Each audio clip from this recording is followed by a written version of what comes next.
Filipe IV da França, o Belo.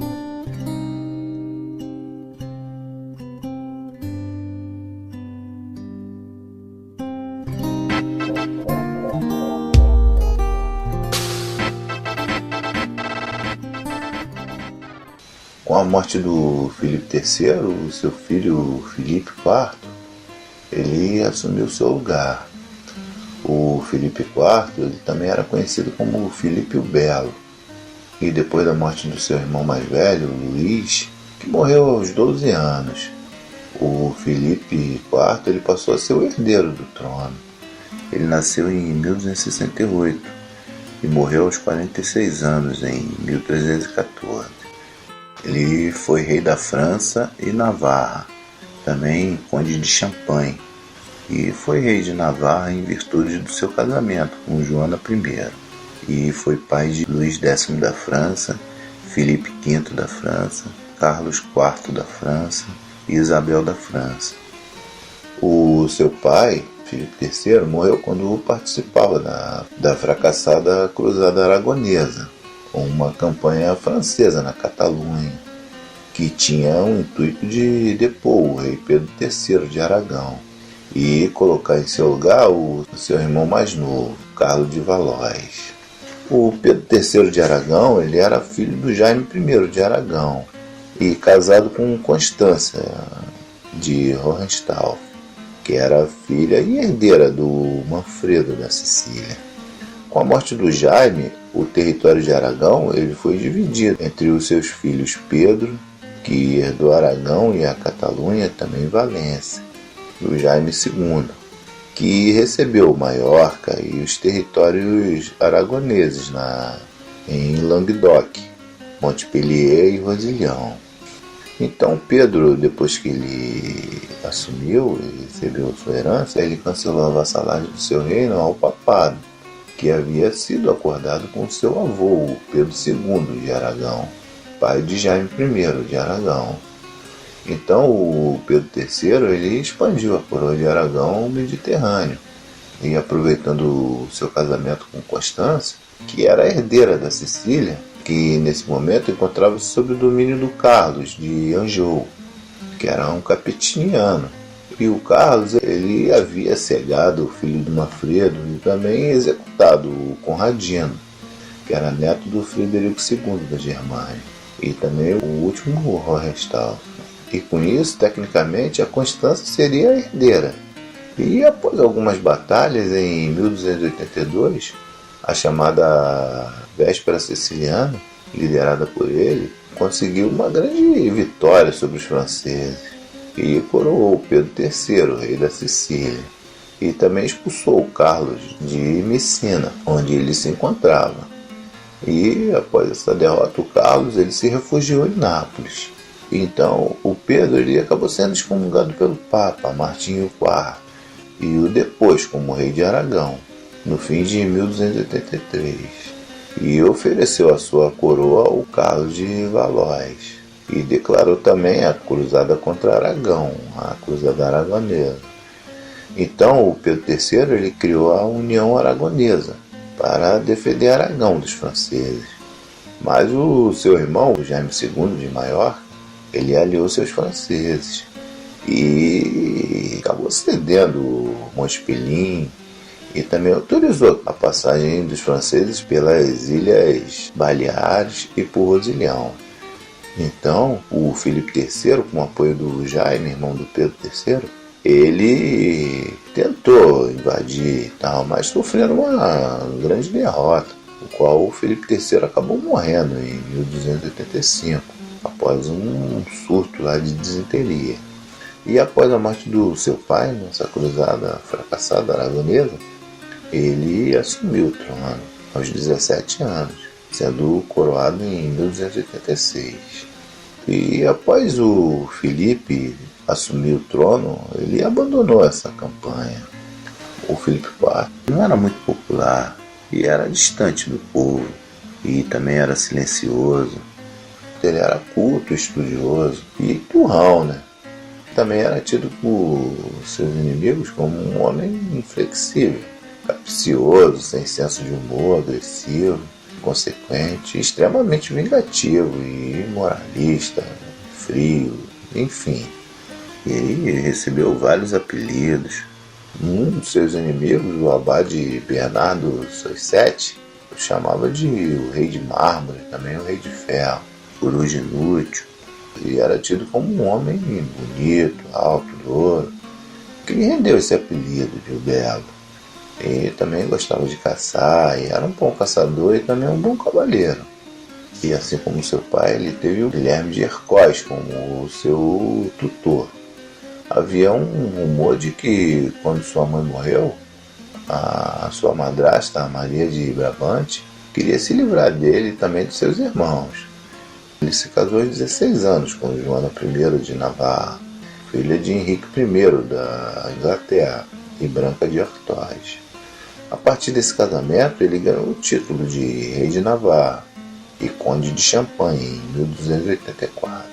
Entre 1284 e 1328, durante o reinado de Joana e de seus filhos, esse território pertencia ao rei, mas em 1328, Filipe VI da França, que era da Casa de Valois, ele trocou essas terras com a Joana II de Navarra, e essas terras permaneceram com a coroa francesa. E Joana II, ela recebeu as terras do oeste da Normandia, em compensação. Após a coroação do Filipe IV, o Eduardo I da Inglaterra jurou vassalagem a Filipe pelos territórios ingleses na França, em 5 de julho de 1286. Ele tinha como seus principais ministros o Pierre Flat, também o Guilherme de Navarrete. E esses ministros eram muito impopulares. E após a coroação do Filipe, o Belo, ele tentou fortalecer a monarquia. E, junto dos seus ministros, ele favoreceu o desenvolvimento das instituições administrativas e judiciárias. E seu governo ele marcou a transição da França de uma monarquia carismática para um reino burocrático, na direção da modernidade. Esse processo que culminou no absolutismo, ele começou lá atrás com o Filipe Augusto. O rei Filipe Augusto ele já havia dado um passo importante para a centralização da monarquia francesa e organizou um exército nacional, cujo rei seria a principal figura. E esse exército ele começou a superar o processo de fragmentação militar e a relação de vassalagem dentro da França. O Luís IX, o São Luís, ele se aproximou da burguesia, ampliou a padronização das leis e também a moeda dentro da França. Aprovou uma lei que criava a incondicionalidade da propriedade, ou seja, a proteção à propriedade privada, que beneficiou muito a burguesia. E o Filipe o Belo ele tentou controlar a igreja.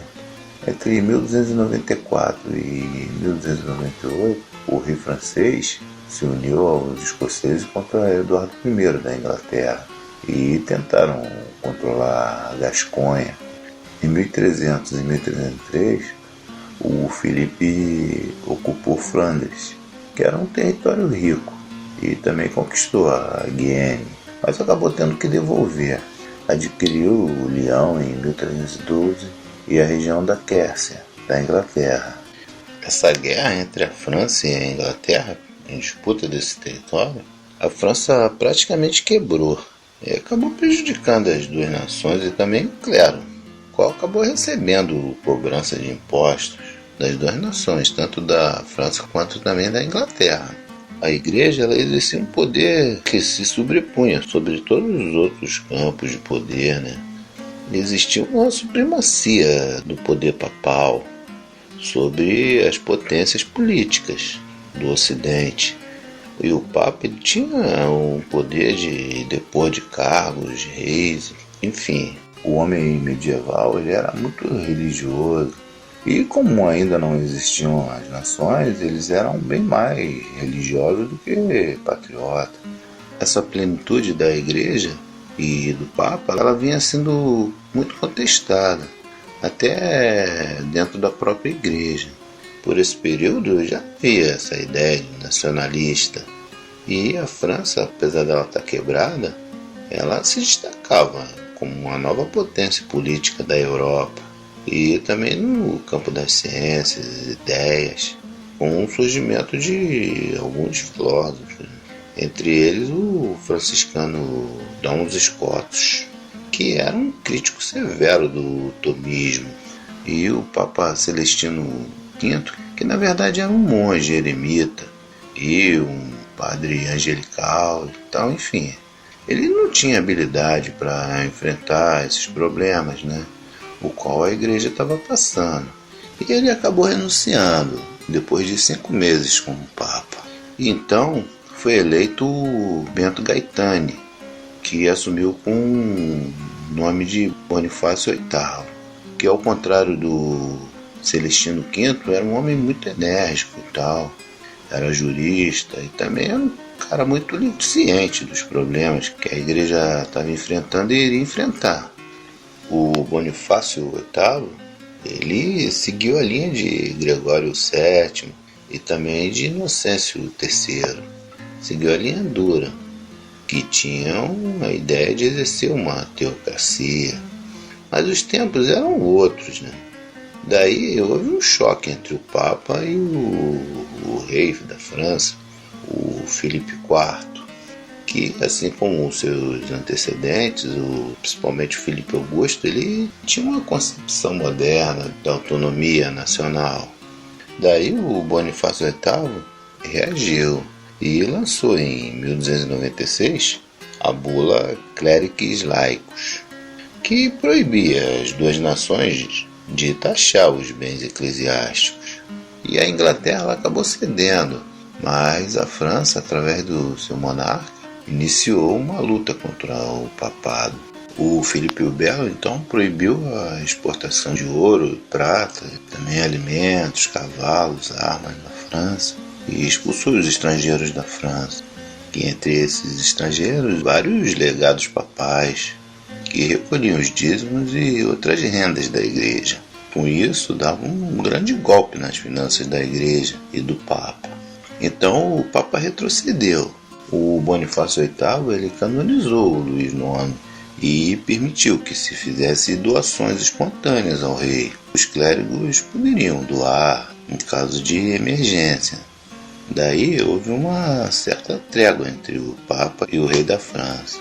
Porém, o Papa Bonifácio VIII ele entrou em conflito com uma poderosa família italiana, os Colonna. O conde Estevão Colonna, em 1297, ele roubou parte do tesouro papal. Então o Papa convocou os cardeais Tiago e Pedro Colonna ao tribunal papal. Daí houve uma revolta contra Bonifácio e eles começaram a questionar a renúncia do Celestino V, dizendo que ele não deveria ter renunciado e queria uma nova eleição. E os Colonna ele teve apoio de ordens, entre eles os franciscanos e também os joaquimistas, que eram discípulos do abade cisterciense Joaquim de Fiore. Então o Bonifácio ele lançou uma bula que retirava os colonos dos seus cargos e também de suas posses. E com isso o sobrinho do Papa, o Gaetani, enriqueceu, porque ele se apossou de grande parte desses bens dos Colonna. Alguns nobres Colonna eles fugiram para a França e de lá eles continuaram fazendo oposição ao Papa. O Luís IV ele continuou cobrando impostos à igreja e se apropriou também de benefícios eclesiásticos. E em 1301 ele mandou prender o Bernardo Sonsetti, que era bispo de Pamiers, que na verdade era um severo crítico do rei Luís IV. O Luís IV o acusou de heresia, de traição contra a França, também de blasfêmia, enfim. Daí o Papa Bonifácio ele exigiu que o rei libertasse o bispo e o rei não atendeu esse pedido. Então o Papa lançou uma bula onde proibiu o clero de pagar qualquer imposto. E em seguida ele lançou a bula Ausculta Fili, onde haveria uma nova ordem monástica e teve o apoio dos franciscanos. E a bula ela recriminava uma série de atos praticados pelo rei Filipe o Belo. o qual colocava praticamente como um pai chamando a atenção de um filho, no caso o rei, né? E o convocando a voltar ao seio da Santa Mãe, que seria a igreja, enfim. Mas o rei ele não se impressionou com a bula, e os ministros do rei então fizeram uma paródia da bula, insultando o Papa. E o Papa então convocou em Roma um concílio de bispos franceses para tentar convencer o rei a mudar de atitude. E daí houve uma divisão. O rei ele ganhou o apoio da nobreza e também da burguesia e grande parte do clero francês, e também proibiu que os prelados participassem desse concílio de Roma, que acabou acontecendo mesmo assim, com a presença de 40 prelados. E lá eles discutiram a atitude do rei, também a necessidade de uma teocracia papal. O Papa ele queria a submissão e mantinha a ideia de excomunhão. E diante dessa ameaça, o rei Filipe IV ele reagiu com dureza, sob a influência do arcebispo Beltrão de Gotti, que era ganancioso. E esse arcebispo Beltrão de Gotti ele acabou se tornando o Papa Clemente V em 1305, que foi um ferrenho aliado do Filipe, né? Ele ficou totalmente à mercê do rei francês. E entre outras coisas, ele ajudou o Filipe a acabar com a Ordem do Templo e também ajudou a transferir a sede pontífice para a França, em Avignon, onde o papado permanece por 70 anos ali nesse lugar. E esse período é conhecido como o Exílio de Avignon. E enviou grupos armados, liderado pelo seu ministro Nogoretti, para prender o Papa, que se encontrava em Aganani. E em 7 de setembro, o Nogoretti, com um exército, ainda tinha como reforço soldados de tropas dos cardeais de Colonna. Ele atacou de surpresa a cidade, que teve o apoio de alguns cardeais que traíram o Papa, né? E abriram os portões do Palácio Papal. Os sobrinhos do Papa eles tentaram organizar rapidamente uma resistência e também o Papa tentou negociar uma trégua, mas o Nogoretti não quis acordo e atacou o Palácio Pontificial e saqueou os bens do palácio, mas o Papa ele se negou a renunciar, mesmo sendo esbofeteado, e resistiu ali por 3 dias essa investida dos invasores, que acabaram sendo expulsos pelos cidadãos de Aganani, que se rebelaram e expulsaram os invasores. E o Papa ele, então voltou para Roma, onde acabou morrendo um mês depois. A partir dessa humilhação que o Papa sofreu e tal, deu início a um declínio da supremacia do Papa.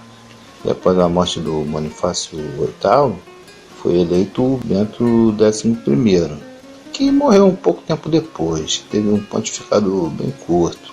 E com a morte do Bento XI, foi eleito um francês, Clemente V, que teve o apoio do Filipe o Belo. Os cardeais que o apoiaram, eles persuadiram o Filipe a prometer que faria uma cruzada. E o Filipe ele também tinha pretensão de fundar um império francês no Mediterrâneo Oriental, para colocar o seu irmão Carlos de Valois no trono do Império do Oriente. O Filipe Belo ele teve vários contatos com os mongóis no Oriente Médio. Os cristãos e os mongóis eles tinham planos de uma aliança para a reconquista de Jerusalém. Ele acabou ganhando um elefante de presente, também enviou embaixadores para acompanhar os domínios mongóis. E acabou firmando uma colaboração com os mongóis, através dos cavaleiros templários contra os muçulmanos. Os templários eles estavam sob o comando do grão-mestre Jacques de Molay, e os mongóis, nessa época, reinava o Kublai Khan, que era neto de Gengis Khan. Os templários sofreram uma derrota em setembro de 1302 e foram expulsos de sua fortaleza em Arvad. E em 1304, Gazan, que era um rei mongol da Pérsia e aliado dos cristãos, ele morreu. E assim foi frustrado esse plano de reconquista de Jerusalém. Em 1305, o novo rei mongol, o Urgetu, ele tentou uma nova aliança com Filipe o Belo, também com o Papa e com Eduardo I da Inglaterra. Mas acabou não dando certo. E em 1322, ele acabou assinando um tratado de paz com os muçulmanos. Para essa campanha, seria fundamental que as ordens militares existentes, elas se fundissem, né? E que ele liderasse essa nova ordem. E isso culminou no fim dos Cavaleiros Templários, porque o último grão-mestre da Ordem do Templo, o Jacques de Molay, ele se opôs a essa unificação das ordens militares. E o rei, o Filipe o Belo, ele tinha na mão o clero, né? O Clemente V era seu aliado e fazia o que ele queria. Em 1306, o Filipe ele havia expulsado os judeus e confiscado seus bens. E numa sexta-feira, 13 de outubro de 1307, ele ordenou a prisão do Jacques de Molay e de cerca de 5.000 cavaleiros templários que viviam na França, entre eles o Geoffroy de Charnay, e os acusou de heresia, blasfêmia, homossexualismo, idolatria, enfim. E foram julgados pela Inquisição e acusados. E acabaram sendo presos. E acabou o último grão-mestre dos Templários, Jacques de Molay, sendo queimado vivo numa pequena ilha do rio Sena, chamada Ilha de Javier. E o Jacques de Molay, quando estava sendo queimado, ele jogou uma praga no rei e no papa. E realmente deu certo, porque um mês depois morreram. Daí gerou essa superstição de sexta-feira 13. Também existia outras vertentes dessa perseguição aos templários. Os historiadores dizem que os templários eles se negaram a emprestar dinheiro ao rei. E também outros dizem que os cavaleiros haviam emprestado uma soma vultuosa ao rei, que não quis pagar e resolveu acabar com a ordem. E também há quem diga que na juventude o Filipe o Belo ele tentou ser templário, mas foi recusado. E daí ele ficou com rancor, né? Enfim. No entanto, existia outra vertente que em 1306, após o Filipe o Belo fugir de uma revolta popular, ele foi obrigado a pedir refúgio em um dos castelos dos Templários em Paris. E assim ele teve contato com o tesouro da ordem. E também ele se viu ameaçado pela pretensão da ordem em fundar um estado templário, vizinho ao seu reino. E daí ele viu a oportunidade de se apossar da imensa riqueza da ordem e também de seus territórios. Daí ele precisava do apoio do Papa. E com isso, após a morte do Bonifácio VIII, o Papa que o sucedeu, o Bento XI, ele teria sido envenenado a mando do Filipe. E daí o Filipe consegue assegurar a eleição do seu próprio candidato, o Papa Clemente V. Ele teria planejado cuidadosamente e teria colocado espiões entre os templários, né? E também conseguido confissões de um templário que havia sido renegado. Daí ele teria conseguido uma lista de acusações contra os templários. Mas a imensa fortuna dos templários ela jamais foi encontrada. E existe um mistério. E que o Jacques de Molay ele conseguiu se desfazer dos livros e regulamentos. E também o tesouro da ordem ele foi levado para a base naval da ordem em La Rochelle e carregado 18 navios, na quais nunca mais se ouviram falar. E na França o destino da ordem foi selado. Medidas cada vez mais rigorosas foram sendo tomadas pelo Papa, a pedido do rei, a ponto de inúmeros cavaleiros templários serem queimados. E em 1312, o Papa declarou a ordem oficialmente dissolvida, mesmo sem um julgamento, né? eles tiveram um certo apoio do Eduardo II da Inglaterra, que na verdade era genro do Filipe. E na Inglaterra, a pena para os templários elas foram brandas, assim como em outras partes da Europa. E muitos templários, ingleses e franceses, eles se refugiaram na Escócia, onde nunca foi promulgada uma lei que dissolvia a ordem. O Filipe ele casou seus 3 filhos, que acabaram sucedendo no trono após a sua morte, um após a morte do outro. E ele casou seus filhos com 3 filhas de nobres das 2 casas de Borgonha. Ele casou Luís em 1305 com a Margarida, que era filha de Roberto II de Borgonha, duque de Borgonha, e de Inês, filha do Luís IX, São Luís. E o seu filho Filipe ele casou em 1306 com Joana de Borgonha, que era filha de Matilde de Artois e Otão IV de Borgonha. E o seu filho Carlos ele casou em 1308 com Branca de Borgonha. Essas 3 princesas eram muito bonitas e tal, e muito amigas. E eram também moças alegres e tal. Daí começou a haver uma fofoca lá, que diziam que elas tinham um amante, né? Mas ninguém tinha prova.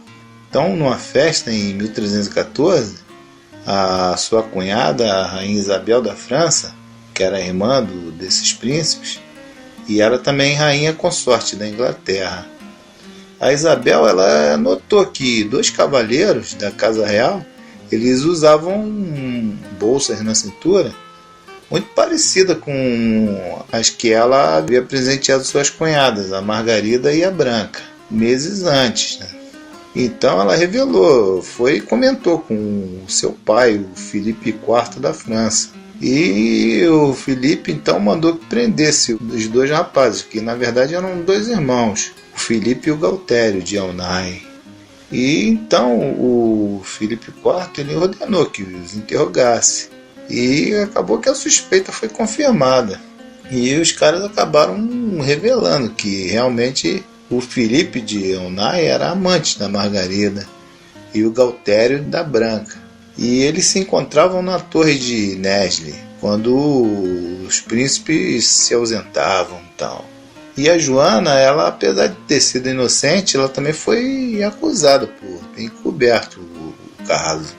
Então, esses caras eles foram julgados e condenados e executados em 19 de abril na praça pública de Pontoise. E foram esquartejados vivos e os seus órgãos genitais jogados aos cães. E depois também foram decapitados e os seus corpos pendurados pelas axilas. E as princesas elas tiveram os cabelos raspados, também vestidas de preto e zeladas para a Normandia.